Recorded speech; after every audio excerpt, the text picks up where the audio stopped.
धन्यवाद.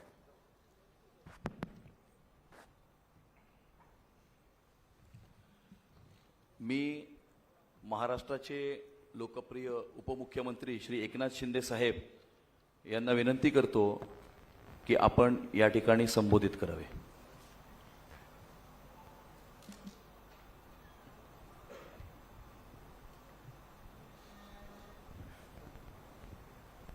नमस्कार. आजच्या मुंबई महापालिकेच्या निवडणुकीचा भाजपा शिवसेना रिपाई महायुतीचा वचननामा आज मुख्यमंत्री महोदयांच्या अध्यक्षतेखाली आम्ही प्रसिद्ध केलेला आहे. आणि या प्रसंगी उपस्थित राज्याचे लोकप्रिय मुख्यमंत्री देवेंद्र फडणवीसजी, केंद्रीय राज्यमंत्री आठवलेजी, विनोद तावडेजी, आशिष शेलार आमचे मंत्री, राज्यमंत्री योगेश कदम, आमदार अमित साटम, खासदार मिलिंद देवरा, खासदार राहुल शेवाळे, महायुतीचे सर्व उपस्थित पदाधिकारी आणि समोर बसलेले आमचे महायुतीचे पदाधिकारी, कार्यकर्ते आणि पत्रकार मित्रांनो, मुंबई महापालिकेची निवडणूक 15 तारखेला होते आहे आणि आजचा हा वचननामा मुंबईकरांसाठी त्यांच्या दररोजच्या जीवनामध्ये बदल घडवणारा, त्यांना दिलासा देणारा ठरेल असा विश्वास या ठिकाणी व्यक्त करतो. मुंबई देशाची आर्थिक राजधानी आहे, खऱ्या अर्थानं महाराष्ट्राचा प्राण आहे आणि मुंबई हे देशाचं ग्रोथ इंजिन आहे. या मुंबईला पुढच्या 5 वर्षात आपल्याला जागतिक दर्जाचं शहर करण्याचं वचन महायुती आज या ठिकाणी देत आहे. केंद्रात देखील आपलं एनडीएचं सरकार आहे, राज्यात महायुतीचं सरकार आहे आणि 16 तारखेला देखील महायुतीचाच भगवा मुंबई महापालिकेवर फडकल्यानंतर खऱ्या अर्थानं मुंबईचा मेकओव्हर सुरू होईल आणि मुंबईमध्ये जे आम्ही 3.5 वर्षामध्ये आम्ही काम केलेलं आहे ते देखील आपल्यासमोर आहे. आणि जे आणखी आपल्याला पुढे मुंबईच्या विकासासाठी जे करायचं आहे ते देखील या वचननाम्यामध्ये आम्ही लोकांसमोर हा वचननामा घेऊन जात आहोत. खरं म्हणजे 3.5 वर्ष, 2.5 वर्ष माझी मुख्यमंत्री म्हणून माझी 2.5 वर्ष आणि देवेंद्रजींचा तर 1 वर्ष झालं, 1 वर्ष पूर्ण झालं आहे. या 3.5 वर्षात जे मुंबईमध्ये काम केलं ते आपल्यासमोर आहेच, परंतु मुंबईचा आणखी विकासाचा वेग आम्हाला वाढवायचा आहे आणि म्हणून या वचननाम्यात देखील आम्ही त्या गोष्टीचा उल्लेख केलेला आहे. मुंबईत आलेल्या मराठी माणसांच्या हिताचं, मराठी भाषेचं आणि संपन्न मराठी संस्कृतीचं रक्षण करणं, वाढवणं, जोपासणं हे आमची जबाबदारी आहे महायुतीची आणि आमचं वचन देखील आहे. त्याचबरोबर जे सगळ्यात महत्त्वाचं म्हणजे मुंबई बाहेर गेलेला मूळ मुंबईकर आम्हाला पुन्हा सन्मानाने मुंबईत आणायचा आहे. हा मुंबईकर इकडे वसई विरार नालासोपाऱ्यापर्यंत गेला, इकडे बदलापूर अंबरनाथ वांगणीपर्यंत गेला. याला जबाबदार कोण? हा देखील सवाल आहेच की जे यापूर्वी देखील मुंबई महापालिकेत सत्तेत होते त्यांना खऱ्या अर्थाने हा जाब लोक विचारतील आणि म्हणून महायुती सरकारने मोठे निर्णय या ठिकाणी घेतलेत किंबहुना त्याचं आम्ही या वचननाम्याच्या माध्यमातून पूर्तता करणार आहोत टप्प्याटप्प्याने. 20,000 इमारतींना ओसी देण्याचा निर्णय आम्ही महायुतीने घेतला आणि त्याची अंमलबजावणी पुढच्या 1 वर्षामध्ये केली जाईल. हा देखील एक वचननाम्याचा आमचा भाग आहे. मुंबई पागडीमुक्त करण्याचा देखील ऐतिहासिक निर्णय.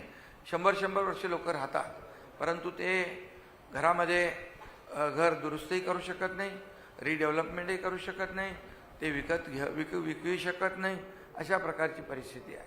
त्यांना कर्जही मिळत नाही आणि या सगळ्या गोष्टी ज्या आहेत या दूर करण्यासाठी आम्ही तोही निर्णय घेतला. जे ओसी मिळत नव्हती त्यांना दुप्पट पाणीपट्टी भरावी लागत होती, दुप्पट मालमत्ता भरावा लागत होता. या सगळ्या गोष्टीचा विचार करून आम्ही तो निर्णय घेतला आहे आणि म्हणून या पागडीतल्या इमारतींचा पुनर्विकास करण्याचा संकल्प देखील आम्ही या वचननाम्यात घेतलेला आहे. खरं म्हणजे याच्यामध्ये लाखो लोकांना फायदा होणार आहे. फनेल झोनचा देखील विषय आम्ही घेतलेला आहे. हाईट रेस्ट्रिक्शनमुळे पुनर्विकास थांबला होता, तोही निर्णय आम्ही घेतलेला आहे. म्हणजे याच्यामध्ये आम्ही वचननाम्याच्या माध्यमातून आम्ही त्याची पूर्तता करणार आहोत. झोपडपट्टी मुक्त मुंबई हे शिवसेना प्रमुखांचं स्वप्न होतं, 40 लाख लोकांना घरं देणं. परंतु मागच्या अनेक वर्षामध्ये त्यावर मला वाटतं काहीच झालं नाही. जे मुंबई महापालिकेत बसले होते त्यांची जबाबदारी होती वारसा सांगणाऱ्यांची, पण ते जाऊ द्या. आम्ही महायुतीने आम्ही निर्णय घेतला की या संपूर्ण जे रखडलेले प्रकल्प आहेत त्यांना मार्गी लावायचं क्लस्टरच्या माध्यमातून. आणि म्हणून आता उदाहरणादाखल 17,000 घरांचं घाटकोपर येथे रमाबाई आंबेडकर नगर हे आम्ही SRA आणि MMRDच्या माध्यमातून काम करतोय आणि त्यांना 20 वर्षापासून भाडं मिळत नव्हतं. 150 कोटी रुपये भाडं SRA आणि MMRDने दिलं. हे एक उदाहरण आहे. असे 17 क्लस्टर या मुंबईत होत आहेत टप्प्याटप्प्याने. त्यामुळे पूर्णपणे सुनियोजित मुंबईचा विकास या क्लस्टरच्या माध्यमातून होईल आणि तो देखील मोठं एक वचन आम्ही या ठिकाणी देतोय. त्यामध्ये नावं काही मी सगळी घेत नाही, पण उदाहरणादाखल अँटॉप हिल, कृष्णनगर, केतकीपाडा, गोपीकृष्णनगर, दहिसर, ओशिवरा, गोवंडी, चिता कॅम्प, चेंबूर, टागोर नगर, विक्रोळी पार्कसाईड, भांडूप असे अनेक 17 प्रकल्प आहेत. गिरणी कामगारांना हक्काचं घर देण्याचा निर्धार आम्ही केला आहे. यापूर्वी एकही घर गिरणी कामगारांना मिळालं नाही. मी आणि देवेंद्रजींनी 12,000 लोकांना घरं दिली. अमितला माहीत आहे, साठा त्याच्यामध्ये पुढे होता गिरणी कामगारांचा. तर 12,000 लोकांना घरं दिली आणि 1,10,000 लोकांची यादी आहे. मुंबई आणि MMRमध्ये देखील ती घरं देण्याचा संकल्प देखील आम्ही याच्यात केलेला आहे. हक्काची घरं, परवडणारी घरं मुंबईमध्ये मिळाली पाहिजे, त्याचंही वचन आम्ही याच्यामध्ये दिलेलं आहे. आणि म्हणून मुंबईतला माणूस हद्दपार जो झालेला आहे त्याला पुन्हा आणण्याचं काम या ठिकाणी आम्हाला करायचं आहे. आणि म्हणून ते देखील जे बाळासाहेबांचं स्वप्न होतं आणि त्याचबरोबर आदरणीय देशाचे प्रधानमंत्री नरेंद्र मोदीजी देखील त्यांनी देखील घोषणा केलेली आहे की सर्वांसाठी घरं आणि सर्वांसाठी घरं या संकल्पनेतून आम्ही ही संकल्पना पुढे नेण्यासाठी पुढच्या 5 वर्षात जवळपास 30 ते 35 लाख घरांची निर्मिती करण्याचा आमचा मानस आहे आणि मोठ्या प्रमाणावर लोकांना घरं मिळतील आणि परत त्या ठिकाणी मुंबईत लोक येतील. म्हणजे मुंबईतला माणूस धोकादायक इमारती, चाळी आणि स्लममुळे बाहेर जाऊ नये आणि बाहेर गेल्याला पुन्हा यावा यासाठी आम्ही हे करतोय. आणि म्हणून आम्ही इतरांचं श्रेय वगैरे काही चोरणारे लोक नाही. ते श्रेय चोरणारी टोळी सक्रिय झालेली आहे, त्याच्याबद्दल मी नंतर बोलेन.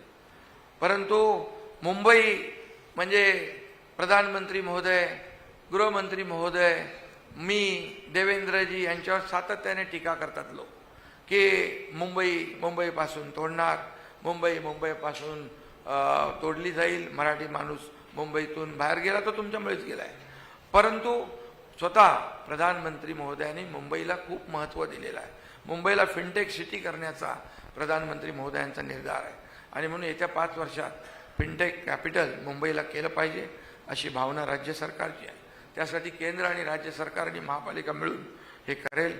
BKCमध्ये इंटरनॅशनल फायनान्स सर्व्हिस सेंटर, काही लोक म्हणाले गेलं, कुठे गेलंच नाही आहे, आम्ही करतोय. आणि त्यामुळे लाखो लोकांसाठी, तरुणांसाठी रोजगार निर्मिती होईल. स्टार्टअप आणि इनोव्हेशन हब उभारले जातील. आणि म्हणून हे अनेक या ठिकाणी जी वचनं आम्ही देतोय ती आपल्यासमोर आहेत. हिंदू हृदय सम्राट बाळासाहेब ठाकरे यांचं जन्मशताब्दी वर्ष आहे. ते देखील आम्ही महायुती म्हणून महापालिकेच्या माध्यमातून विविध सामाजिक उपक्रम, आरोग्याचे उपक्रम, लोकांचे लोकाभिमुख उपक्रम घेऊन आम्ही ते राबवणार आहोत.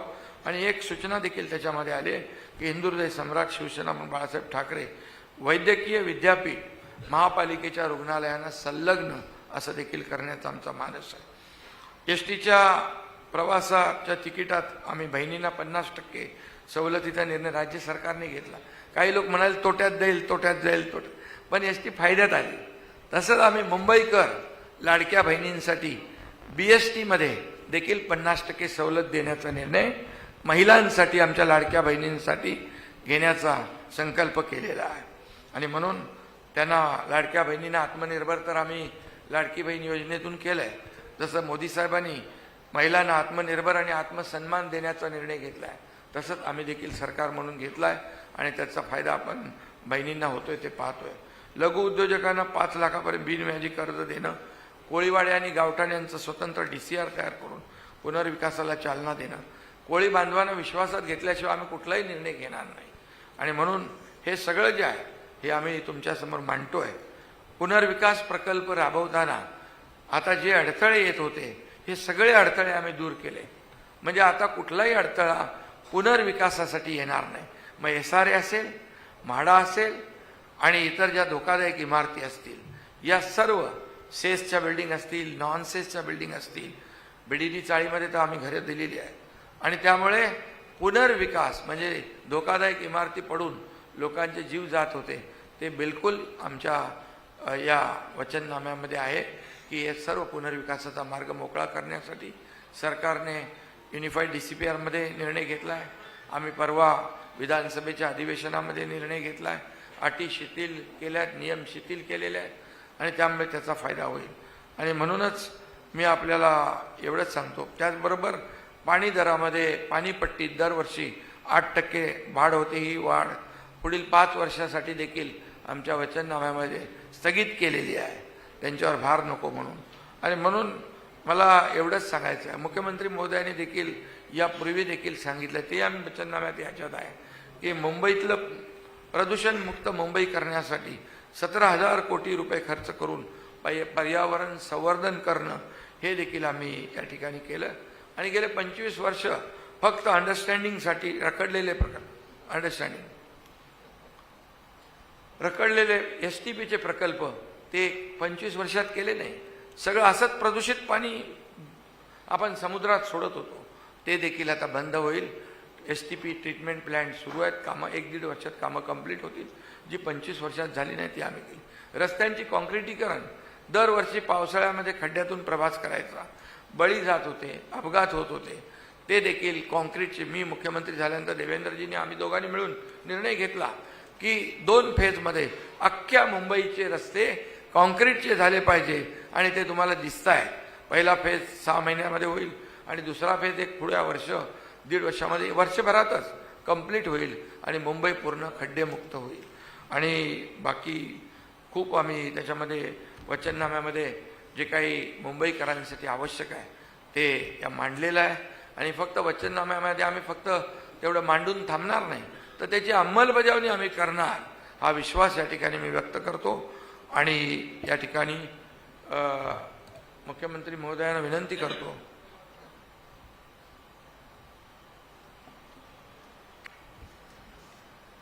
सन्माननीय राज्याचे लोकप्रिय उपमुख्यमंत्री एकनाथ शिंदेजी, माननीय रामदास आठवलेजी, विनोद तावडेजी, अमित साटमजी, आशिष शेलारजी, मिलिंद देवराजी, या ठिकाणी राहुल शेवाळेजी, त्याचप्रमाणे योगेश कदमजी, अविनाश महातेकरजी, उपस्थित सर्व सन्मान्य आमदार आणि आमच्या तिन्ही पक्षांचे पदाधिकारी, उपस्थित सर्व माध्यमकर्मी भगिनी आणि बंधूंनो, महायुतीचा वचननामा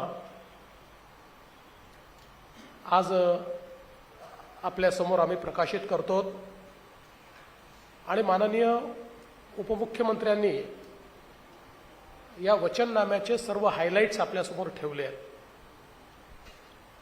गेल्या काही वर्षांमध्ये मुंबईकरांच्या जिव्हाळ्याच्या प्रश्नांना आम्ही केवळ हातच घातलेला नाही, तर त्या जिव्हाळ्याचे प्रश्न सुटू शकतात अशा प्रकारचा एक आत्मविश्वास हा मुंबईकरांमध्ये तयार केलेला आहे. आणि म्हणून इतर कोणीही वचननामा दिला तरी त्यांचा ट्रॅक रेकॉर्ड आणि आमचा ट्रॅक रेकॉर्ड याच्यामध्ये असलेल्या अंतरामुळे आम्ही जो काही जाहीरनामा वचननामा देतो तो पूर्ण करू. आणि एवढंच नाही तर 5 वर्षानंतर ज्यावेळेस जनतेच्या समोर जाऊ त्यावेळी या वचननाम्यावर आधारित ॲक्शन टेकन रिपोर्ट हा मी फॅक्ट शीट म्हणून मांडू की काय आम्ही केलं होतं, काय सांगितलं होतं आणि काय काय आम्ही करू शकलो हे देखील लोकांसमोर आम्ही मांडू. मुंबईकरांचा जो जिव्हाळ्याचा प्रश्न आहे गृहनिर्माणाचा, त्याच्यामध्ये आत्ताच शिंदेसाहेबांनी सांगितलं की वेगवेगळे प्रश्न सोडवण्याचा प्रयत्न आम्ही करतो.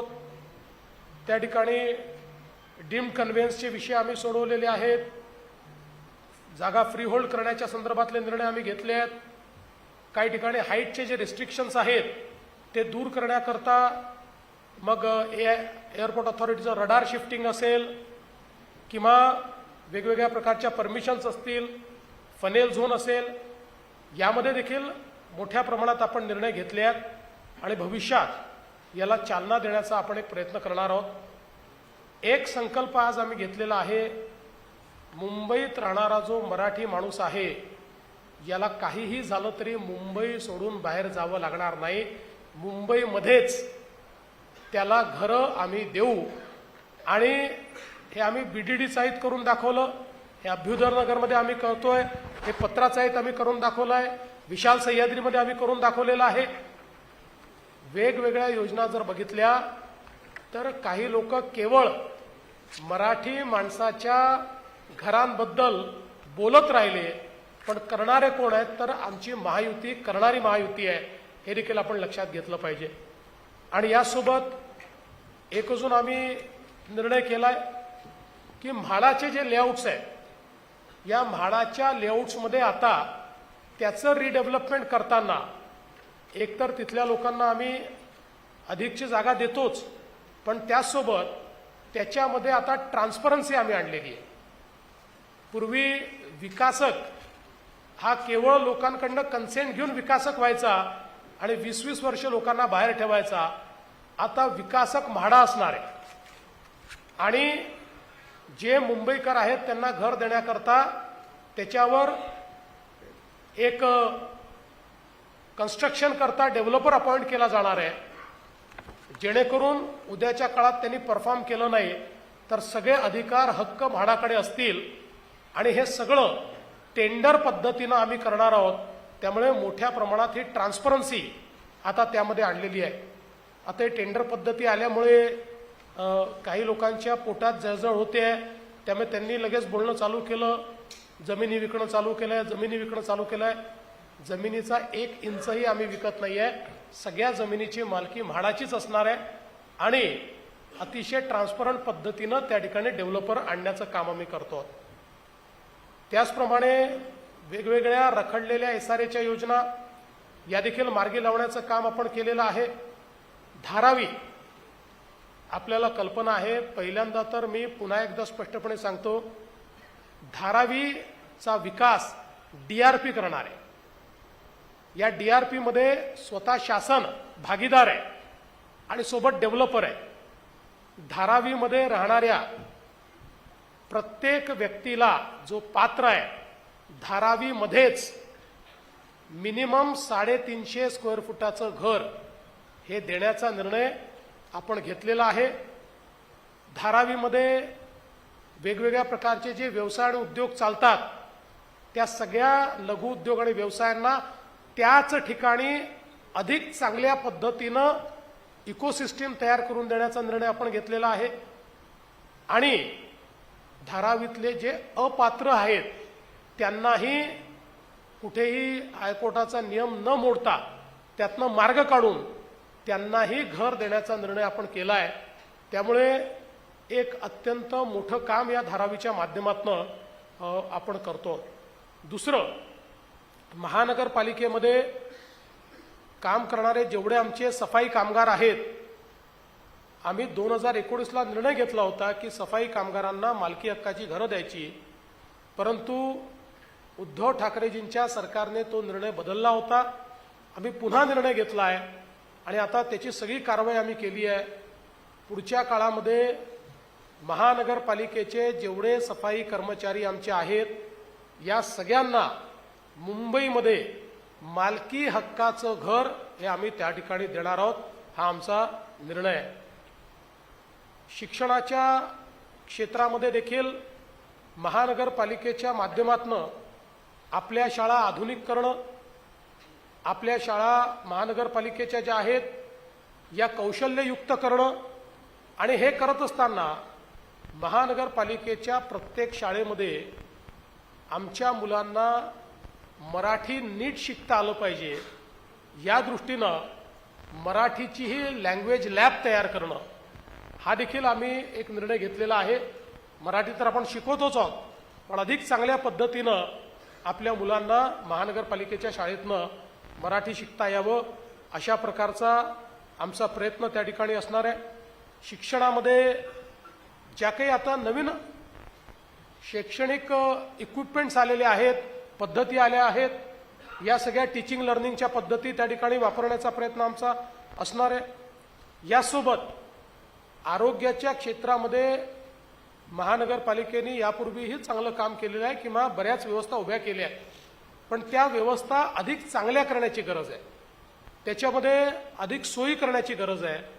त्या दृष्टीनं एक प्लॅन आपण तयार केला आहे. आणि विशेषतः कोविडच्या काळामध्ये असं लक्षात आलं की मुंबईमध्ये ज्यावेळेस अशा प्रकारची एखादी महामारी येते त्यावेळेस लोकसंख्येच्या हिशोबाने बेड्सची जी संख्या असली पाहिजे ती 2000 कमी आहे. त्यामुळे 2000 नवीन बेड्स हे मुंबईमध्ये म्हणजे जो काही त्याचे नॉर्म्स आहेत त्या नॉर्म्सप्रमाणे सेकंडरी आणि टर्शरी ट्रीटमेंट करता मुंबईच्या लोकसंख्येला अनुरूप अशा प्रकारचे 2000 बेड्स हे तयार करण्याचं काम आपण त्या ठिकाणी करणार आहोत. मुंबईमध्ये एक व्हायब्रंट इकोसिस्टीम आहे आणि या इकोसिस्टीमला अधिक व्हायब्रंट करून आता जी काही GCCचं एक वेव आलेली आहे ती वेव मुंबईत आपल्याला कशी कॅच करता येईल, मुंबई आणि MMR मध्ये त्याचे एक प्लॅनिंग आपण केलेलं आहे.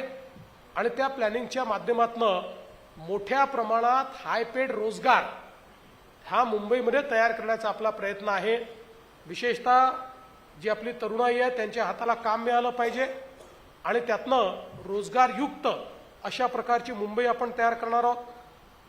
मुंबईकरता भविष्यातल्या पिण्याच्या पाण्याचा प्रश्न हा सोडवण्याच्या दृष्टीनं मला सांगताना आनंद वाटतो की अनेक वर्ष ज्या गारगाई प्रकल्पाच्या संदर्भात बोललं जात होतं पण त्याला 2 वेळा फॉरेस्ट आणि पर्यावरणाने मंजुरी नाकारली होती, त्याच्यामध्ये आपण सगळे नॉर्म्स पूर्ण केले आणि फॉरेस्ट आणि पर्यावरणाची मंजुरी मिळवली आणि आता त्याचं टेंडर देखील काढलंय. त्यामुळे हा प्रकल्प असा आहे सगळ्यात कमी खर्चाचा आहे, ग्रेडियंटनी पाणी येणार आहे, सगळ्यात जवळचा प्रकल्प आहे. त्यामुळे जवळपास 500 MLD पाणी हे पहिल्या टप्प्यामध्ये गारगाई प्रकल्पातनं मिळणार आहे. आणि त्यासोबत दमणगंगा पिंजाळ असेल किंवा इतर जे प्रकल्प असतील हे सगळ्या प्रकल्पांना आपण चालना दिली आहे. 2060ची मुंबईची जी पॉप्युलेशन असेल, जी लोकसंख्या असेल, या लोकसंख्येला पुरेल इतकं पाणी मुंबईकरता आपण नियोजित केलेलं आहे आणि प्रत्येक घरी मुबलक पाणी हे देण्याचा आपण त्या ठिकाणी प्रयत्न जो आहे तो करतो. विशेषतः पर्यावरणाच्या संदर्भात मुंबईमध्ये काही महत्त्वाची इनिशिएटिव्ह आपण घेतली आहेत. मगाशी उपमुख्यमंत्री महोदयांनी सांगितलं, वर्षानुवर्ष या मुंबईचं सीवेज वॉटर ब्रिटिशकालीन सेटलिंग टँक्समधनं थेट समुद्रात जात होतं. ते समुद्रात गेल्यामुळे आपल्याला कल्पना आहे की आपल्या समुद्राचं पाणी काळं दिसतं, त्यात घाण दिसते. अनेक ठिकाणी चौपाटीवर किंवा वेगवेगळ्या ठिकाणी त्याचा वास आपल्याला सहन करावा लागतो. कारण हे सगळं मुंबईसारख्या ज्याला एशियातली रिचेस्ट महानगरपालिका वगैरे अशा प्रकारचे बिरुदं दिली जातात, त्यात सगळं पाणी, घाण पाणी हे समुद्रात जात होतं. आता 16,000 कोटी रुपयाच्या वेगवेगळ्या STPचं नेटवर्क, आणि यातले काही STP तर असे आहेत की जे कदाचित देशामध्ये एक आयकॉनिक अशा पद्धतीचं इन्फ्रास्ट्रक्चर असणार आहेत. म्हणजे 3 मजली 4 मजली देखील STP कमीत कमी जागेत बसवून आणि आपण त्याचं काम सुरू केलंय. या वर्षापासून तर पुढच्या 1.5-2 वर्षामध्ये सगळे STP पूर्ण होतील. त्यामुळे मुंबईच्या समुद्रात घाण पाणी जाणार नाही. मिठी नदी असेल, पोयसर आणि आपली वेगवेगळ्या ज्या आपल्या नद्या आहेत, त्या नद्यांना देखील या ठिकाणी त्याचंही शुद्धीकरण करणं, याचा एक मोठा प्लॅन आपण तयार केलाय. मिठीमध्ये काही लोकांनी गाळ खाल्ला असेल, पण पुढच्या काळामध्ये गाळ खरोखर काढून आणि निर्मल आणि अविरल अशा प्रकारची मिठी ही आपल्याला कशी करता येईल. अर्थात हे आज आपण सुरू केलं तर त्याला किमान 5 ते 6 वर्ष लागणार आहेत, हे देखील या ठिकाणी सांगितलं पाहिजे. पण निश्चित डेफिनेटिव्ह प्लॅन हा त्याचा तयार केलाय. त्याचे सगळे जे काही आहेत प्रकल्प ते तयार झालेले आहेत आणि त्यातनं आपली नदी जी आहे ती स्वच्छ होणार आहे. यासोबत आपल्याला माहिती आहे की जेवढे मुंबईचे डम्पिंग ग्राउंड्स आहेत, या सगळ्या डम्पिंग ग्राउंड्सचं कॅपिंग करणं, त्याचं बायोमॅनिंग करणं, तिथल्या जागा रिक्लेम करणं आणि यापुढे डम्पिंग पूर्णपणे बंद करणं, याकडे आता आपण वाटचाल सुरू केली आहे. नवीन पद्धतीनं झिरो गार्बेज असा प्लॅन आपण त्या ठिकाणी तयार करतो. आणि हे जे काही लिगसी वेस्ट आहे आणि नवीन वेस्ट आहे, या दोन्हीला आपण त्या ठिकाणी वेल्थमध्ये कन्वर्ट करतो. कचऱ्यापासून वीज निर्मितीचा प्रकल्प हा सुरू करून त्यातनंही आपण एक स्वच्छ वीज देखील मिळवण्याचा प्रयत्न करतो. काही गॅस निर्मितीचाही आपल्या समोर एक पर्याय त्या ठिकाणी आहे की ज्यातनं आपल्याला आपले व्हेकल्स देखील चालवता येतील. अशा पद्धतीनं मुंबईमध्ये एक आम्ही 17,000 कोटी रुपयाचा क्लायमेट ॲक्शन प्लॅन हातामध्ये घेतलेला आहे की ज्या क्लायमेट ॲक्शन प्लॅनच्या माध्यमातून एक मुंबईला सर्क्युलर इकॉनॉमी आम्ही तयार करणार आहोत. टाटा सन्सचे जे प्रमुख आहेत N. चंद्रशेखरन यांना मी विनंती केली होती आणि त्यांनी एक मुंबईच्या सर्क्युलर इकॉनॉमीचा काही एक्सपर्ट्सला बसवून प्लॅन तयार करून दिलाय. आता तो प्लॅन हा महानगरपालिकेचे एक्सपर्ट्स आणि बाकी सगळ्यांना बसून आम्ही तो फॉर्म अप करू आणि सगळ्या क्षेत्रांमध्ये वॉटर क्वालिटी, एअर क्वालिटी असे जेवढे पर्यावरणाचे मानकं आहेत, या सगळ्या मानकांना एका ओव्हरआर्चिंग अशा पद्धतीच्या प्लॅनचा भाग करून सगळ्या क्षेत्रांमध्ये सर्क्युलर इकॉनॉमी ही कशी तयार करता येईल हा प्रयत्न आपण त्या माध्यमातून करणार आहोत. पब्लिक ट्रान्सपोर्टमध्ये आपल्याला माहिती आहे की आपण मोठ्या प्रमाणात मेट्रोचं नेटवर्क तयार केलं आहे. जवळपास MMR रिजनमध्ये 427 किलोमीटरचं मेट्रोचं हे नेटवर्क आहे. त्यातलं मेजर मुंबईमध्ये आपलं नेटवर्क आहे. आपले अंडरग्राऊंड मेट्रोचं काम पूर्ण झालं आहे. बाकीही मेट्रोचं काम आपण वेगाने पूर्ण करतोय. आता दिल्लीनंतर सर्वात जास्त मेट्रोचं नेटवर्क असलेली मुंबई आहे. दिल्लीला ते करायला 20 वर्ष लागले, आपण 6 वर्षात ते करून दाखवलेलं आहे. आता 2026-27 मध्ये जवळपास 50 किलोमीटरचं काम पूर्ण होईल. 27-28 मध्ये 80 किलोमीटरचं काम पूर्ण होईल. 29 पर्यंत आत्ता हातात घेतलेले सगळे नेटवर्क आम्हाला पूर्ण करायचे आहेत आणि काही नवीन आता अजून आपण विस्तारित नेटवर्क घेतोय, त्याला कदाचित त्याच्या पुढचा कालावधी लागेल. आणि हे करत असताना याच्यासोबतच आपल्या बेस्टमध्ये आपल्या बसेस ज्या आहेत, या बसेस करता आज मुंबईच्या लोकसंख्येची तुलना केली तर आपल्याकडे 5,000 बसेस आहेत. पण मुंबईसारख्या शहराकरता किमान 10,000 ते 12,000 बसेसची आवश्यकता आहे. आणि म्हणून मोठ्या प्रमाणात EV बसेसचे आपण निर्णय घेतला, त्याचे ऑर्डर्स दिले आहेत आणि पुढच्या काळामध्ये फ्लीट मोठी आपण करणार आहोत. आणि ही फ्लीट मोठी करून त्यातनं ज्याला आपण लास्ट माईल कनेक्टिव्हिटी म्हणतो, ती लास्ट माईल कनेक्टिव्हिटी ही मुंबईमध्ये तयार करून मुंबईकरांना त्यांचं जीवन सुकर करण्याचा प्रयत्न आहे. सबर्बन रेल्वेच्या संदर्भातही आपल्याला माहिती आहे की मुंबईची जी लाईफलाईन आहे आपली लोकल ट्रेन, त्यामध्ये MUTP 2 MUTP 3 याच्या माध्यमातून MUTP 3A याच्या माध्यमातून आपण मोठ्या प्रमाणात राज्य सरकार केंद्र सरकार मिळून त्या ठिकाणी गुंतवणूक केलेली आहे. आणि जे प्लॅटफॉर्म्स आहेत त्याची लांबी वाढवणं, ट्रेन्सचे डब्बे वाढवणं, ट्रेन्सची सफाई चांगलं करणं, त्या ठिकाणी एस्केलेटर्स लावणं, वेगवेगळ्या पॅसेंजर ॲम्युनिटीज तयार करणं. आता याचा दुसरा टप्पा असा आहे की केंद्र आणि राज्य सरकार मिळून आम्ही त्या ठिकाणी जे काही आपले डब्बे आहेत, कारण आपल्याला माहिती आहे आपल्या डब्यांना गेट्स नाही आहेत आणि गेट्स लावले तर लोकांना तिथे गुदमरल्यासारखं होईल, फार गर्दी त्या ठिकाणी असते. डब्यांची संख्या अजून 3 कशी वाढवायची या संदर्भातले काही ट्रायल्स चाललेले आहेत. नवीन सिग्नलिंग सिस्टीमचे ट्रायल्स चाललेले आहेत. आणि त्यासोबत आता संपूर्ण आपल्या सबर्बन रेल्वेमध्ये मेट्रोसारखे बंद दरवाजाचे डबे, ज्याच्यात स्लायडिंग डोअर बंद दरवाजे होतील आणि पूर्णपणे AC अशा प्रकारचे डबे आपण तयार करणार आहोत. आणि हे करताना केंद्रीय रेल्वे मंत्र्यांना मी विनंती केली होती आणि त्यांनी ती विनंती मान्य केली की सेकंड क्लासच्या तिकिटामध्ये 1 रुपयाचा देखील वाढ न करता आम्ही मुंबईकरांना त्या लोकलमध्ये अतिशय चांगला प्रवास हा पुढच्या काळात देणार आहोत. टप्प्याटप्प्यानं हे होईल, पण ऑर्डर तर आम्ही सगळ्या ट्रेन्स रेक चेंज करण्याच्या देऊ. टप्प्याटप्प्याने त्याची डिलिव्हरी सुरू होईल आणि त्या पद्धतीनं आपण ते काम करणार आहोत.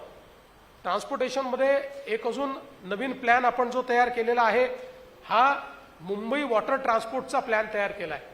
मागच्या काळामध्ये मुंबईमध्ये आपण रोरो सुरू केली, आज ती अतिशय यशस्वी झालेली आहे. काही ठिकाणी आपण पॅसेंजर बोट्स सुरू केले आहेत. आत्ता एकूण मुंबई आणि MMRचं जे क्षेत्र आहे, या MMRच्या क्षेत्रामध्ये जवळपास 85 नॉटिकल माईल इतकी वॉटर ट्रान्सपोर्टची व्यवस्था उभी आहे. आता आपण जो या ठिकाणी प्लॅन केला आहे त्याच्यामध्ये मुंबईसह MMR क्षेत्रामध्ये 200 नॉटिकल माईल एवढं वॉटर ट्रान्सपोर्टचं नेटवर्क आपण उभं करतो. 21 ठिकाणी आपण जेटीज तयार करतो. वॉटर टॅक्सीज आपण त्या ठिकाणी आणतो. या वॉटर टॅक्सीज ज्या आहेत याही सस्टेनेबल असल्या पाहिजेत, त्या अल्टरनेट फ्युएलवर, इलेक्ट्रिक किंवा अल्टरनेट फ्युएलवर असल्या पाहिजेत किंवा मग हायब्रिड असल्या पाहिजेत. या दृष्टीने आपण करार केलेले आहेत. आणि पुढच्या काळामध्ये हे इन्फ्रास्ट्रक्चरचं काम पूर्ण झाल्यानंतर आपण वॉटर टॅक्सी सुरू करू. म्हणजे नवी मुंबईचं एअरपोर्टपासनं तर गेटवे ऑफ इंडियापर्यंत आपल्याला वॉटर टॅक्सीने येता येईल अशा प्रकारचं प्लॅनिंग देखील या ठिकाणी आपण केलेलं आहे. आणि हे सगळं करत असताना मागच्या वेळेस आम्ही सांगितलं होतं की ह्या सगळ्या ट्रान्सपोर्ट सिस्टीमचं आम्ही इंटिग्रेशन करू. तसं आपण आता वन मुंबई ॲप तयार केलं आहे.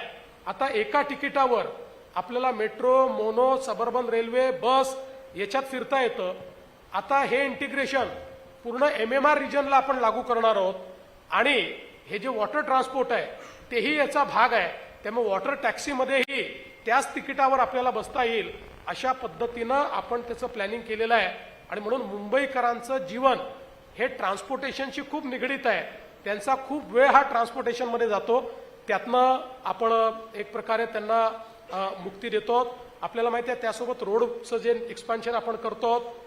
मागच्या काळामध्ये आपण आता बांद्रा वर्सोव्याचं काम पूर्ण करत आणलंय. वर्सोव्यापासनं दहिसर, दहिसरपासनं विरार अशा प्रकारची लिंक आपण करतोय. ठाण्यापासनं बोरिवलीपर्यंत, मुलुंडपासनं गोरेगावपर्यंत बोगद्यांची कामं आपण सुरू केलेली आहेत. आपण या ठिकाणी वेगवेगळ्या प्रकारचे म्हणजे आपण जे ऑरेंज गेट आहे त्या ठिकाणी आपण एक बोगदा करतोय. या बोगद्यामुळे ईस्टर्न फ्रीवेवरनं आपण जेव्हा खाली उतरतो तेव्हा जो ट्रॅफिक आहे त्या ट्रॅफिकमधनं आपल्याला सूट मिळणार आहे. आपला ईस्टर्न फ्रीवे जो छेडानगरला संपलेला आहे तो आता ठाण्यापर्यंत आणि पुढे ठाण्यापासून फाउंटनपर्यंत आपण त्या ठिकाणी नेणार आहोत. ज्यामुळे ईस्टर्न एक्सप्रेसवे हा पूर्णपणे त्या ठिकाणी डिकंजेस्ट होताना आपल्याला दिसणार आहे. यासोबत आपण आता कुर्ल्यापासनं घाटकोपरपर्यंत एक 4.5 किलोमीटरचा ब्रिज करतो, ज्याच्यामुळे घाटकोपरची कनेक्टिव्हिटी जी आहे ती थेट आपल्या BKC पर्यंत या ठिकाणी येणार आहे. त्यामुळे या सगळ्या ट्रान्सपोर्टेशनचे जे काही वेगवेगळे विषय आपण हातात घेतले आहेत, यामुळे western expressway, eastern expressway, east west connectivity हे सगळं डिकंजेस्ट आपण करणार आहोत. आपल्याला माहिती आहे की शिवडी ते वरळी पूल या वर्षीच आपण पूर्ण करणार आहोत. त्यामुळे कुठल्याही भागातल्या व्यक्तीला कुठल्याही भागात जायचं असेल, नवी मुंबई एअरपोर्टला जायचं असेल, तरी देखील एक सीमलेस अशा प्रकारची व्यवस्था रस्त्यांच्या माध्यमातून मिळणार आहे. आणि अर्थातच शिंदे साहेब मुख्यमंत्री असताना जे आम्ही कॉन्क्रीट रोड करण्याचा निर्णय घेतला, त्याचा एक टप्पा संपत आलाय, दुसरा टप्पा चालू आहे. हे रस्ते असे बनत आहेत की हे रस्ते बनल्यानंतर पुढचे 30-40 वर्ष त्या रस्त्यावर कधीच खड्डा पडणार नाही. खड्डेमुक्त मुंबईकडे जाण्याचं काम हे आपण या ठिकाणी सुरू केलेलं आहे. यासोबत महिलांकरता देखील अनेक योजना आपण याच्यामध्ये घेतलेल्या आहेत की ज्या योजनाच्या माध्यमातून आपल्याला कल्पना आहे की आत्ताच शिंदे साहेबांनी सांगितलं, आपल्या बेस्टच्या बसमध्ये महिलांना अर्ध्या तिकिटामध्ये 50% कन्सेशनमध्ये प्रवास करता येईल अशा प्रकारचा निर्णय आपण घेतो आहोत. आणि त्यासोबत या मुंबईतल्या ज्या आमच्या लाडक्या बहिणी आहेत, या लाडक्या बहिणींना महानगरपालिकेच्या माध्यमातून मागच्या काळामध्ये आपण काही प्रशिक्षण दिलं आहे, काही त्यांना घरकामाकरता शिलाई मशीन्स असतील, वेगवेगळ्या इक्विपमेंट दिले आहेत. आता त्याच्या पलीकडे जाऊन आमच्या या ज्या काही लाडक्या बहिणी आहेत, मागच्या काळात एक आम्ही प्रयोग करून पाहिला आणि मुंबई बँकेच्या वतीनं आमच्या दरेकरांनी आपल्या या लाडक्या बहिणींना सरकारच्या योजनेतनं 1 लाखापर्यंतचं लोन हे बिनव्याजी दिलं आणि त्यातनं काही महिलांनी चांगले उद्योग सुरू केले.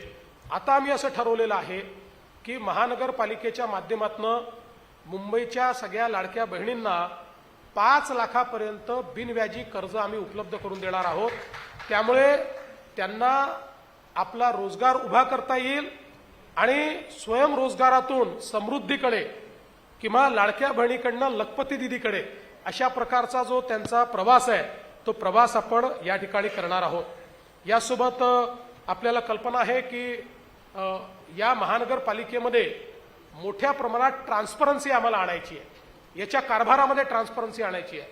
आता पुढच्या काळामध्ये बिल्डिंग प्लॅन अप्रुव्हलमध्ये आम्ही आर्टिफिशियल इंटेलिजन्स प्लॅटफॉर्मचा उपयोग करणार आहोत की ज्या प्लॅटफॉर्ममध्ये तुम्हाला 24 तासात कधीही अप्रुव्हल करता जाता येईल आणि DCR आणि DP आणि जिओस्पेशियल डेटा या सगळ्याचा उपयोग करून आर्टिफिशियल इंटेलिजन्सचं मॉडेलच सांगून देईल की याच्यामध्ये काय बरोबर आहे, काय चूक आहे, काय बदल केला पाहिजे. एक प्रकारे ह्युमन इंटरव्हेन्शन आम्ही कमी करतो आहोत आणि मोठ्या प्रमाणात ट्रान्सपरन्सी आणतो. तसंच प्रोजेक्ट्सच्या कॉन्करंट ऑडिटची एक सिस्टीम आम्ही उभी करणार आहोत, जेणेकरून कॉस्ट ओव्हररन किंवा अनेक वेळा वाढीव कॉस्ट या सगळ्या गोष्टींवर आळा आणण्याचं काम आम्ही करणार आहोत. मोठ्या प्रमाणात मुंबई महानगरपालिकेच्या कारभारामध्ये पारदर्शिता आणण्याकरता एक योजना आम्ही तयार केली आहे आणि त्यातनं हा कारभार देखील आम्ही पारदर्शी त्या ठिकाणी करणार आहोत. सेफ सिटी करण्याच्या दृष्टीनं मागच्या काळामध्ये आपण कमांड अँड कंट्रोल सिस्टीम उभी केली आहे. महापालिकेला पावसाळ्याच्या काळात ही कमांड अँड कंट्रोल सिस्टीम खूप कामी येते. आता त्यातही अधिक कॅमेरे लावून आर्टिफिशियल इंटेलिजन्सचा उपयोग करून प्रेडिक्टिव्ह अशा प्रकारच्या व्यवस्था आम्ही उभ्या करणार आहोत, ज्यातनं पूर नियंत्रणामध्ये देखील आपल्याला मोठ्या प्रमाणात फायदा होईल. आपल्याला कल्पना असेल की हे एक वर्ष असं होतं की खूप मोठ्या प्रमाणात पाऊस पडला तरीही त्या मनाने मुंबई थांबली नाही. पुढच्या काळामध्ये मुंबई थांबणार नाही. पावसाळ्यातही अशा पद्धतीनं आपण ही पूर्ण पूर नियंत्रणाची जी व्यवस्था आहे ही व्यवस्था या ठिकाणी करतो आहोत. आणि यासोबत आपल्याला कल्पना आहे, इंदू मिलला भारतरत्न डॉक्टर बाबासाहेब आंबेडकरांचं स्मारक आता पूर्णत्वाला चाललेलं आहे. रमाबाई आंबेडकर नगरचा पुनर्विकास आपण त्या ठिकाणी आत्ता शिंदे साहेबांनी सांगितलं अतिशय उत्तम प्रकारे केलाय. आणि विशेषतः लोकशाहीर अण्णाभाऊ साठे हे ज्या ठिकाणी चिरागनगरला राहत होते त्या ठिकाणी त्यांचं स्मारक हे देखील आपण तयार करतो आहोत. त्याचंही काम आपण सुरू केलेलं आहे. त्यामुळे आपली जी मानकं आहेत त्या मानकांचं देखील या ठिकाणी उत्तम संवर्धन केलं पाहिजे, अशा प्रकारचा आपला प्रयत्न आहे. या मुंबईमध्ये राहणारा जो आमचा मराठी माणूस आहे, या मुंबईचा जो आम नागरिक आहे, मुंबईतला जो गरीब आहे, मुंबईतला जो झोपडपट्टीवासी आहे, मुंबईमधल्या महिला आहेत, कामकाजी महिला आहेत, या सगळ्यांचा विचार या वचननाम्याच्या माध्यमातून आम्ही केलेला आहे. खूप गोष्टी याच्यामध्ये आहेत, सगळ्या गोष्टी सांगता येणं शक्य नाही आहे, पण मी या निमित्ताने मुंबईच्या जनतेला एकच गोष्ट सांगतो. 25 वर्षाची निष्क्रियता तुम्ही पाहिली आहे. आता या 5 वर्षामध्ये ज्यावेळेस एखादी महानगरपालिका सक्रियतेने काम करते त्यावेळी ती काय परिवर्तन करू शकते हे दाखवण्याचं काम आम्ही करणार आहोत. आणि त्याकरता समस्त मुंबईकरांनी आमच्या महायुतीला या ठिकाणी पूर्ण बहुमताने निवडून द्यावं असं आव्हान मी करतो. धन्यवाद.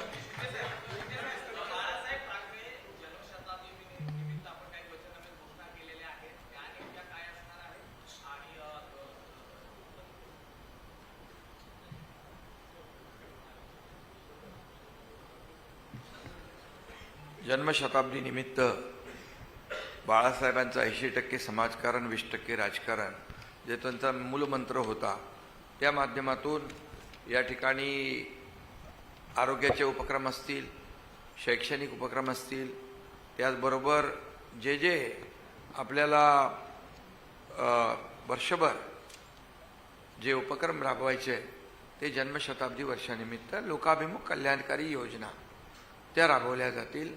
आणि जे बाळासाहेबांना अभिप्रेत होतं ते या संपूर्ण उपक्रमामध्ये असेल.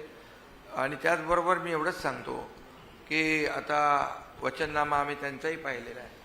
त्या वचननाम्यामध्ये हा कुठलाही हिंदुहृदय सम्राट बाळासाहेब ठाकरे यांचा उल्लेखही नाही साधा. यामध्ये मराठी तरुणांसाठी शिक्षण, रोजगार, उद्योजक यांच्या धोरण राबवण्यात येईल. त्याचबरोबर महापालिका रुग्णालयाच्या जे मी मगाशी सांगितलं, बाळासाहेब ठाकरे वैद्यकीय विद्यापीठ उभारण्यात येईल. मराठी भाषेला अधिक समृद्ध करण्यासाठी उपाययोजना, ग्रंथालय, सांस्कृतिक केंद्राची संख्या वाढवण्यात येईल. मराठी तरुणांसाठी फेलोशिप सुरू करायची आहे. परवडणाऱ्या घरांचं धोरण मगाशी मी सांगितलं की मुंबईकर मराठी माणूस हद्दपार झाला, त्याला पुन्हा आणायचं आहे. पण मला एवढंच सांगायचं आहे की त्यांच्या वचननाम्यामध्ये साधा मराठीचा उल्लेख आम्ही पाहिलेला नाही, हिंदुत्वाचाही उल्लेख नाही आहे का. आणि बाळासाहेब ठाकरे यांचा जन्मशताब्दीचा उल्लेखही नाही. त्यांचा त्यांना विसर पडलेला आहे. त्यामुळे मी सांगेन की आता आमचा वचननामा तर आम्ही सगळ्या कल्याणकारी योजना, विकासाचा अजेंडा घेऊन आम्ही पुढे चाललो आहे. आणि त्यामुळे त्यांचा वचननामा फक्त त्याच्यामध्ये जे दररोज बोलतात टोमणे, तर टोमणे नामा किंवा घोटाळेनामा, टोमणेनामा आणि हलफनामा पाहिजे. टोमणेनामा, हलफनामा, घोटाळेनामा, काय जे काय बोलायचं बघा. पण आमचा विकासनामा आहे, आमचा वचननामा आहे. आणि त्यामुळे हा फरक आहे. आम्ही लोकांना दिलेला शब्द पाळणार आहोत. मराठीच्या बाबतीमध्ये ते नेहमी सांगतात, परंतु ते मराठीच्या बाबतीमध्ये एकही काम त्यांनी सांगावं, आम्ही 10 कामं सांगतो. त्यांचे पुतना मावशीचं प्रेम आहे आणि म्हणून फक्त निवडणुकीमध्ये ते उतू येतं. पण आम्ही कायमस्वरूपी मुंबईतल्या मराठी माणसाच्या मागे, मुंबईकरांच्या मागे सरकार उभं राहिलेलं आहे. आता आशिष शेलार यांनी एक सूचना या ठिकाणी केलेली आहे. मराठी सिनेमांना हक्काचं सिनेमागृह, मल्टिप्लेक्स थिएटर महापालिकेच्या माध्यमातून उभारण्याचा निर्णय आम्ही घेऊ.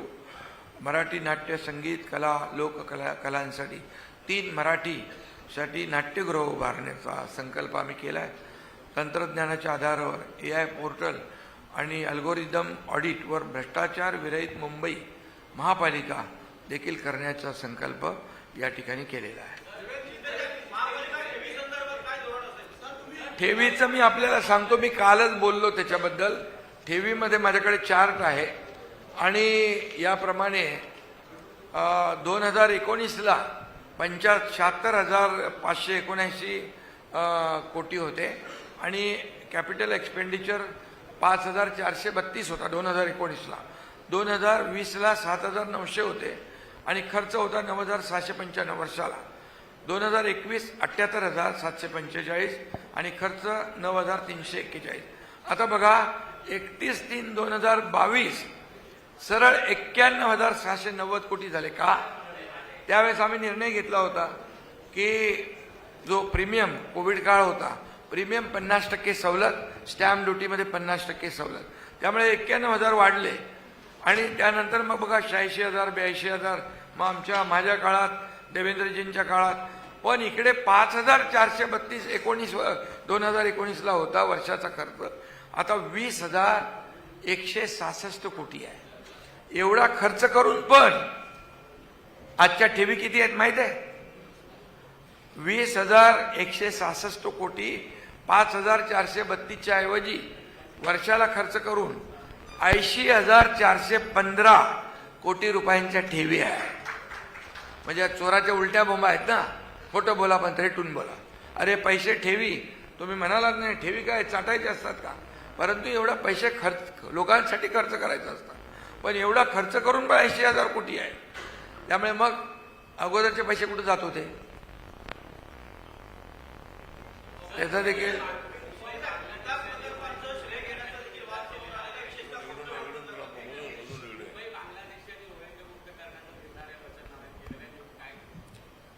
मुंबईला आम्ही बांगलादेश आणि रोहिंग्यांपासून मुक्त करू.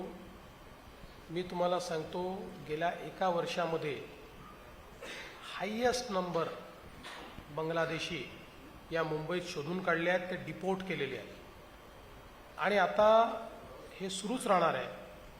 आणि आता तर आम्ही IITच्या मदतीने एक आर्टिफिशियल इंटेलिजन्सचं टूल तयार करतो आहे की ज्याचा उपयोग करून बांगलादेशी आयडेंटिफाय करणं सोपं होईल. कारण आपल्याला माहिती आहे की हे बांगलादेशमधनं पश्चिम बंगालमध्ये येतात, त्या ठिकाणी वेगवेगळ्या प्रकारे कागदपत्र तयार करतात आणि येऊन आपल्याकडे राहतात. दिसतातही आपल्यासारखे, थोडं बोलतातही आपल्यासारखे, त्यामुळे त्यांना हुडकावं लागतं, कागदपत्र असतात. आणि म्हणून आता एक आम्ही टूल तयार करतो आर्टिफिशियल इंटेलिजन्सचं. गेल्या 3 महिन्यापासून त्याच्यावर प्रयोग चाललेले आहेत. आत्तापर्यंत 60% रिलायबिलिटीवर ते पोहोचलं आहे, पण पुढच्या 5 ते 6 महिन्यामध्ये 100% रिलायबिलिटीवर पोहोचेल. आणि त्यातनं मग बांगलादेशी शोधून काढणं हे अत्यंत सोपं जाईल. 100% मुंबईतले बांगलादेशी आणि रोहिंगे शोधून काढून त्यांना डिपोर्ट करण्याचं काम आम्ही करणार आहोत.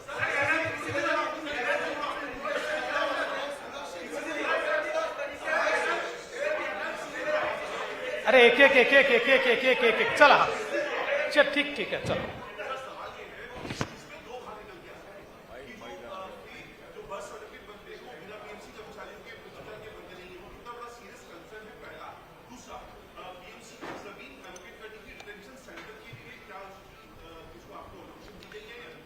देखिए, पहला तो यह है कि फेक बर्थ सर्टिफिकेट का जो स्कैम हुआ है, जो हमारे किरीट सोमैया जी ने बाहर निकाला है, अब उसको तो पूरे तरीके से हम लोगों ने बाहर निकालकर जिन पर कार्रवाई करनी है वो कार्रवाई कर दी है. जहाँ तक डिटेंशन सेंटर का सवाल है, उसकी ज़मीन हमको मिल गई है, उस पर कार्रवाई हम कर रहे हैं. हाँ,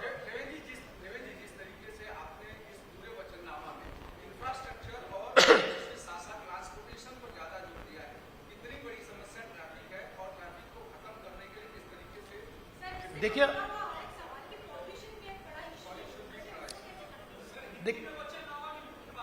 देखिए मूल रूप से मुंबई करों की जो समस्याएं हैं, उनमें घरों की समस्या ये महत्वपूर्ण है.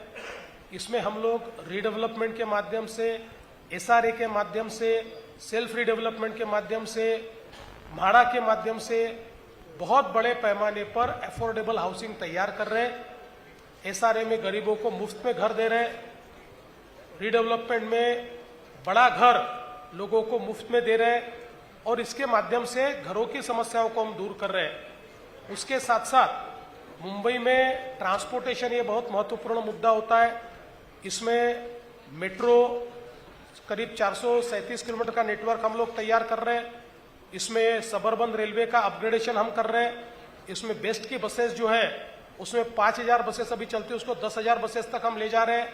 इसमें वाटर ट्रांसपोर्ट को हम ऐड करने वाले हैं. हमारे यहाँ जो मोनो है, इस सबका इंटीग्रेशन हमने किया है. इसको सिंगल प्लेटफॉर्म पर और सिंगल टिकट पर हमने लाया है. आने वाले दिनों में हमारी जो बेस्ट की बसेस है, उसमें हमारी महिलाओं के लिए 50% कंसेशन हम लोग देने वाले हैं। और इसके साथ साथ पर्यावरण भी बहुत महत्वपूर्ण है। मुंबई में 100% जो लिक्विड वेस्ट है उसको ट्रीट करके ही, साफ करके ही पानी समुद्र में जाए, इसकी व्यवस्था हमने की है। यहाँ पर जो लीगेसी वेस्ट है उसको डंप न करते हुए उसको हम वेल्थ में कन्वर्ट कर रहे हैं। कचरे से बिजली का निर्माण हम लोग करने वाले हैं। और एक हमने सर्कुलर इकोनॉमी का प्लान तैयार किया है।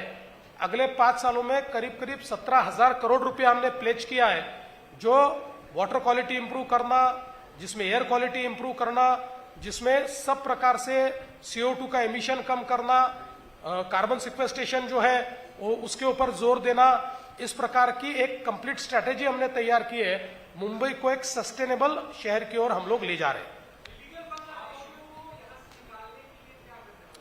देखिए, जो इलीगल बांग्लादेशी है उनको पिछले 1 साल में बहुत बड़े पैमाने पर निकाला गया है। प्रधानमंत्री जी और गृह मंत्री जी के नेतृत्व में एक एक व्यक्ति को ढूंढ ढूंढ कर निकालने का काम चल रहा है। मैं ऐसा कह सकता हूं कि पिछले 1-1.5 साल में हमने जो लोग निकाले, अभी तक का हाईएस्ट नंबर है। लेकिन अब हम लोगों ने ये प्रयास शुरू किया है कि हम एक आर्टिफिशियल इंटेलिजेंस का टूल तैयार कर रहे हैं, जिसके माध्यम से जो इलीगल बांग्लादेशी या रोहिंग्या है इनको डिटेक्ट करना ये आसान जाएगा।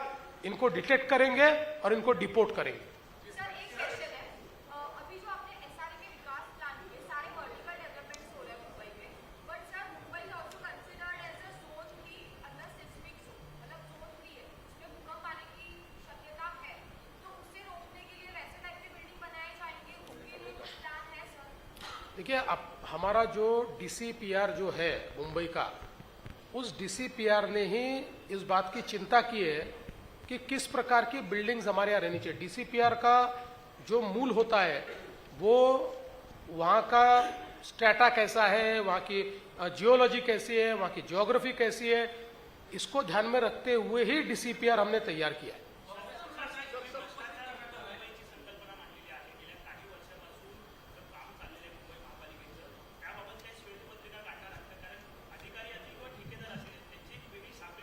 नाही, त्याबद्दल श्वेतपत्रिकेपेक्षाही चार्जशीटच तयार झाले आहेत। लोक जेलमध्ये देखील आहेत। मिठीमध्ये मलिदा खाणारे जेलमध्ये आहेत, रस्त्यामध्ये मलिदा खाणारे जेलमध्ये आहेत, कोविड घोटाळा करणारे, बॉडी बॅग करणारे, त्या ठिकाणी कफन घोटाळा करणारे, खिचडी घोटाळा करणारे सगळे जेलमध्ये आहेत। त्यामुळे चार्जशीट, डायरेक्ट चार्जशीट।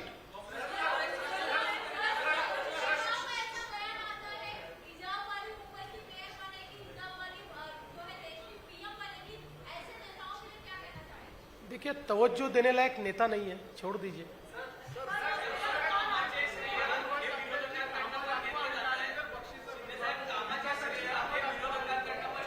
है काय?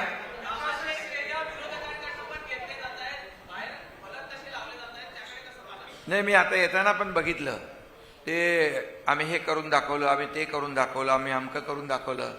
त्यांनी त्याच्यामध्ये खिचडीमध्ये भ्रष्टाचार करून दाखवला, मिठी रदीत पैसे खाऊन दाखवले, बॉडी बॅगमध्ये पैसे खाऊन दाखवले, रस्त्याच्या डांबरात पैसे खाऊन दाखवले। हे सगळं टाकायला पाहिजे होतं। खरं म्हणजे काम तर अगोदर करत नव्हते, कामचोर म्हणायचं त्यांना। आम्ही केलेल्या कामाचं आता श्रेय घेऊ लागलेत। म्हणजे ही कामचोर टोळी ते जे काही म्हणत होते, आता खरी कामचोर टोळी कोण आहे ते बघा। यदू यदू यदू यदू काय म्हणतो?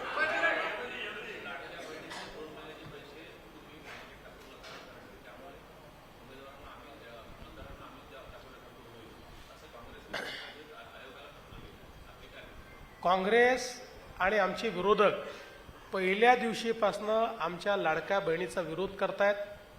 मागच्या काळात जेव्हा योजना आम्ही सुरू केली त्यावेळेस हायकोर्टात गेले, ही योजना बंद करा म्हणून। हायकोर्टात त्यांना दाद मिळाली नाही। आता पैसे टाकू नका म्हणतात। ऑन गोईंग स्कीम आहे। सगळ्या मॉडेल कोड ऑफ कंडक्टमध्ये स्पष्टपणे म्हटलेलं आहे कुठलीच ऑन गोईंग स्कीम थांबवता येत नाही। त्यामुळे त्यांनी किती पत्र लिहिले तर त्यातनं लाडक्या बहिणीबद्दल त्यांचं विषच बाहेर येईल, पण लाडक्या बहिणींचे पैसे थांबणार नाही।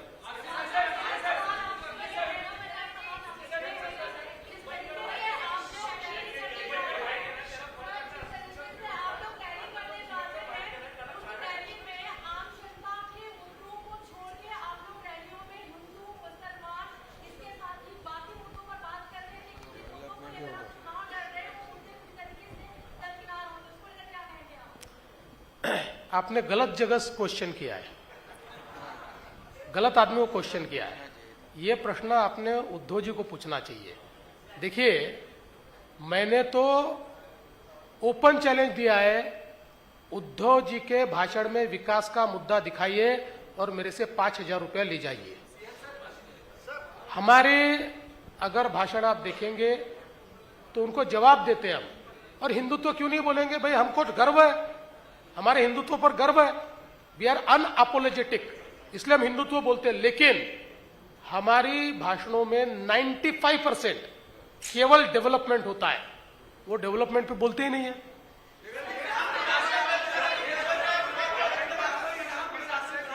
काय म्हणतो?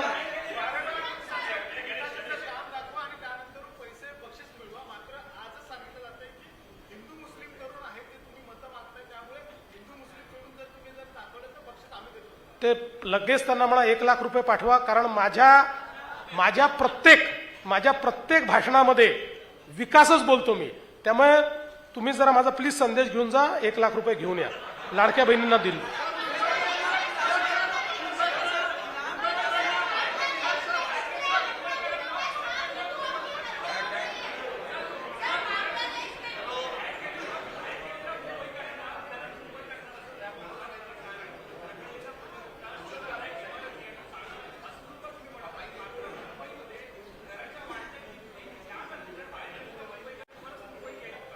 अरे बाबा, त्यासाठी एक मिनिट, त्यासाठी आम्ही महायुती सरकारने निर्णय काय घेतला, जेवढे रखडलेले प्रकल्प आहेत डेव्हलपरने घेतले आणि 20-20 वर्ष रखडवून ठेवले।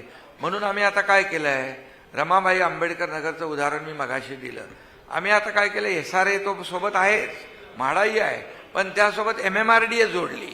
आता काही ठिकाणी MMRDA काम करेल, सिडको काम करेल, MIDC काम करेल, MSRDC काम करेल, BMC काम करेल, आणि JV मध्ये ही सगळी क्लस्टर जी आहे, ही सगळी क्लस्टर यांचा पुनर्विकास होईल। जेव्हा घरांची निर्मिती मोठ्या प्रमाणामध्ये होईल, डिमांड आणि सप्लाय हा जो काही फरक आहे तो ते तफावत आम्ही दूर करणार। त्यामुळे परवडणाऱ्या किमतीमध्ये लोकांना घरही मिळतील, त्यामुळे घरांची निर्मिती मोठ्या प्रमाणावर आम्ही करतोय। आणि त्याचमुळे या ठिकाणी पुन्हा मुंबईकर पुन्हा इथं येईल आणि इथे असलेला बाहेर जाणार नाही। आम्ही 50 लाखाचं घर BDD मध्ये 15 लाखात दिलं ना पोलिसांना। त्यामुळे ही योजना जी आहे ही सक्सेस होईल आणि हे मुंबईकर पुन्हा येतील।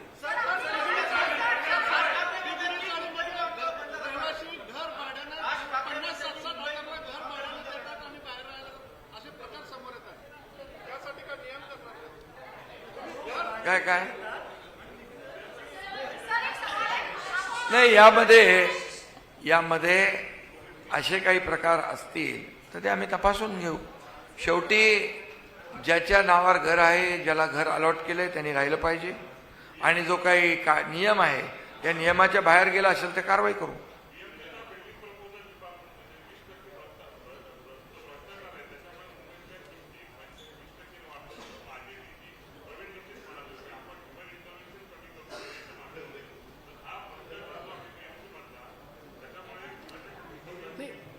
मुळामध्ये हा प्लॅटफॉर्मच त्याकरता आपण तयार करतो, कारण मागच्या काळात आपण ऑटो DCR आणला, पण ऑटो DCR आल्यानंतरही ह्युमन इंटरव्हेन्शन राहिलं। आता मी एक पहिला ट्रायल याचा घेतला, याच्यावर ज्यावेळेस आपण प्लॅन अपलोड करू त्यावेळेस DCR प्रमाणे तो प्लॅन आहे की नाही या संदर्भातलं 3D मॉडेल उभं होईल, आणि जो असेल तरच तो अपलोड करता येईल, नसेल तर ते सांगेल की हे चेंजेस करून अपलोड करा। म्हणजे या सगळ्या प्रक्रियेत ह्युमन इंटरव्हेन्शनच नाही आहे। कन्सेशनच्या संदर्भातही मेजर प्रॉब्लेम कुठे होतो, जिथे कन्सेशन मागायचे असतात त्याही ठिकाणी कन्सेशनही या प्लॅटफॉर्मचाच भाग असतील। त्यामुळे डिफाईन्ड कन्सेशन जे आहेत ते सगळे या प्लॅटफॉर्मवर ह्युमन इंटरव्हेन्शन शिवाय मिळतील। आणि सीएम साहब मुख्यमंत्री देवेंद्रजी एक मिनिट देवेंद्रजी मुख्यमंत्री जसं म्हणाले, महापालिकेमध्ये ही जी सिस्टीम याच्या माध्यमातून किंवा जे काही आपण ऑनलाईन सिस्टीम करतोय त्याप्रमाणे गृहनिर्माण विभागात देखील, हाऊसिंग मध्ये देखील या ठिकाणी ज्या परवानग्या वगैरे आहेत त्या एकदम सरळ सोप्या पद्धतीने ऑनलाईन करण्याचा देखील आम्ही निर्णय घेतोय. देवेंद्र जी